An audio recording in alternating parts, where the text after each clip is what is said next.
All right, today we're going to tackle a really huge story. We're talking about how a vast desert peninsula, a place of ancient tribes and powerful empires, was forged into the single powerful nation we now know as Saudi Arabia. And what a story it is. It's got faith, conquest, and, well, a discovery that literally changed the world. So, just take a look at these two maps side by side. The difference really jumps out at you, right? On the left, you've got a map from 1883, and it's this patchwork of different regions and tribal areas. Then on the right, a single unified nation. So the big question is, how on earth did that happen? How does a land of scattered tribes become a major global player in what is, historically speaking, a pretty short amount of time? Okay, so to get to the bottom of that, we're going to break our journey down into four parts. First, we'll head back to the ancient world to look at the first big unifying force, faith. Then, we'll get into the tough century-long struggle to actually forge a kingdom. After that, we'll see how the discovery of oil just changed everything. And to wrap it up, we'll look at the kingdom's really ambitious vision for what comes next. All right, first things first. To really get this, we have to go way back to a time before Saudi Arabia was even a concept. I mean, the Arabian Peninsula has this incredibly deep history. We're talking human activities stretching back hundreds of thousands of years. And you have to understand, it was anything but a single unified place. So before the 7th century, this whole peninsula was just this vibrant mix of beliefs and cultures. You had most tribes practicing polytheism, worshipping deities like Hubal and Al-Uzza. But that's not all. There were also these thriving Jewish communities in places like Yathrib, which we now know as Medina. You had major Christian centers down in the southwest, and even some Zoroastrian influence coming in from Persia. So this was no single monolithic culture. Not at all. It was a real crossroads of the ancient world.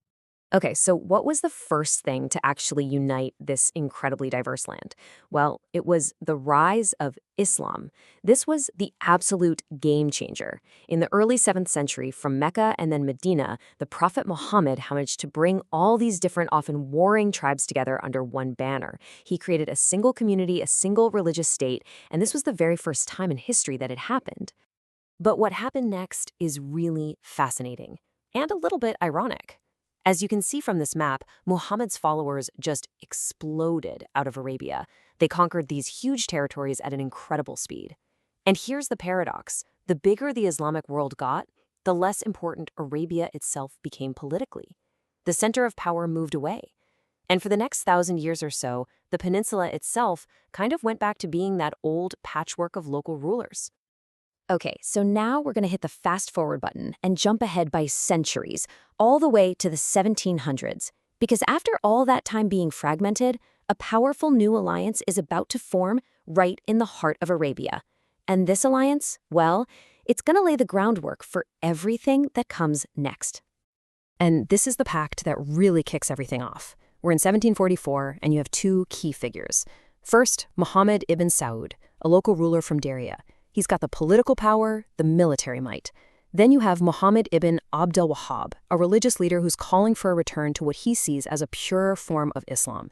He provides the unifying doctrine. You put those two together, political power and religious ideology, and you get this incredibly potent formula for building a state. And that alliance, believe it or not, is still the basis of Saudi rule today. But, and this is a huge but, it was not a smooth ride. Not at all. Creating Saudi Arabia was this long, often brutal process. In fact, it took 3 separate tries. You had the first Saudi state, which got huge but was then crushed by the Ottomans. Then you had the second Saudi state, which was a smaller comeback that ended up being defeated by a rival family. It was only on the 3rd attempt that they finally succeeded. And I mean, just look at the sheer ambition of that first attempt. This map shows the first Saudi state at its peak in the early 1800s. They controlled almost the entire peninsula. And crucially, they had taken the holy cities of Mecca and Medina. Now, for the Ottoman sultans sitting in Istanbul, this was a massive problem. It wasn't just some local tribe getting bigger. This was a direct challenge to his authority as the leader of the entire Islamic world. So yeah, the Ottomans were not about to let that slide. Their response was swift and decisive. They sent their powerful Egyptian army, led by this guy Ibrahim Pasha, and they completely crushed the first Saudi state in 1818. Now, the House of Saud did manage to make a comeback, but as you can see, their second state was just a shadow of its former glory. And eventually, even that was defeated by their rivals in 1891. So at this point, the Al Saud family is in exile. And honestly, the story could have just ended right there. But it didn't. In 1902, a young, determined leader named Abdulaziz Al Saud, with just a small group of followers, staged this incredibly daring night raid and recaptured his family's old stronghold of Riyadh. And that one single, audacious act, that's what kicked off the third and final push for unification. And for the next 30 years, Abdulaziz was on a relentless campaign of conquest. You can actually see it play out on this map, this step-by-step expansion. He defeated rival after rival, and one by one, he united the four main regions of the peninsula. You have the central heartland, Najd, then the eastern coast, Al-Asa. Down south, you have Asir, and the final piece of the puzzle, the western Holy Land of Hijaz. And so, after 3 long decades of battle and deal-making, the struggle was finally over. On September 23, 1932, the Kingdom of Saudi Arabia was officially founded. And that young man who led the raid on Riyadh, Abdulaziz, was now its first king. But here's the thing, uniting all that land was really only half the battle. Now we get to the part of the story where a discovery, deep under the sand, would transform this brand new nation from just a regional power into a global heavyweight. You see, even though the new kingdom was huge, it was in a really tough spot financially. We're talking vast, dry, and just desperately poor. Its main income came from a bit of agriculture and from the pilgrims visiting Mecca, but that wasn't anywhere near enough to build a modern country. And then, in what has to be one of the biggest strokes of luck in history, everything changed. On March 3, 1938, after years and years of frustrating searches that turned up nothing, American oil prospectors finally struck it rich at a well they called Dammam No. 7. And this one discovery of black gold, it wasn't just going to change Saudi Arabia's future. It was going to reshape the entire global economy. And the impact on world politics was immediate. I mean, fast forward just a few years to 1945, near the end of World War II, you've got King Abdulaziz meeting with U.S. President Franklin Roosevelt.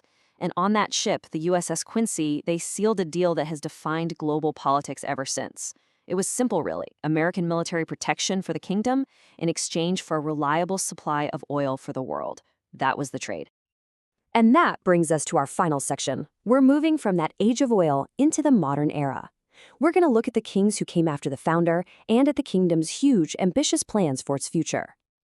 So, after Abdulaziz died back in 1953, the throne was passed down from son to son.